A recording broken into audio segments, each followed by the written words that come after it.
ചലച്ചിത്ര നടി ശ്വേത മേനോനെ സമൂഹ മാധ്യമങ്ങളിൽ അപമാനിച്ച കേസിൽ ക്രൈം വാരികയുടെ പത്രാധിപർ ടി.പി. നന്ദകുമാറിനെ ഇന്ന് പോലീസ് അറസ്റ്റ് ചെയ്തു.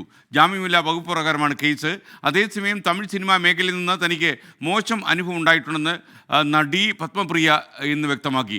2016 സിനിമയുടെ ലൊക്കേഷനിൽ വെച്ച് സംവിധായകൻ സ്വാമി തന്നെ അടിച്ചുവെന്ന് പത്മപ്രിയ ഇന്ന് കോഴിക്കോട് പറഞ്ഞു.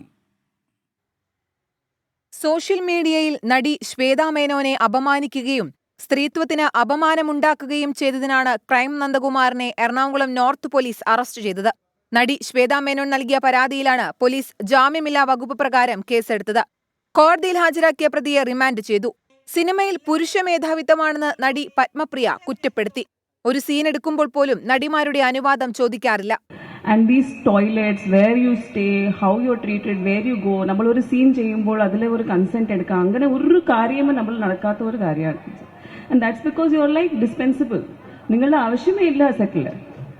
You are made to feel that. So your ability to negotiate your right also becomes lesser. 2016 മിരുകം സിനിമയുടെ ലൊക്കേഷനിൽ വെച്ച് തന്നെ സംവിധായകൻ സ്വാമി അടിച്ചുവെങ്കിലും വാർത്ത വന്നത് താൻ സംവിധായകനെ അടിച്ചുവെന്ന തരത്തിലാണ്. സിനിമയിൽ ജൂനിയർ താരങ്ങൾ നേരിടുന്നത് വലിയ വിവേചനമാണെന്നും പത്മപ്രിയ. 24 കൊച്ചി.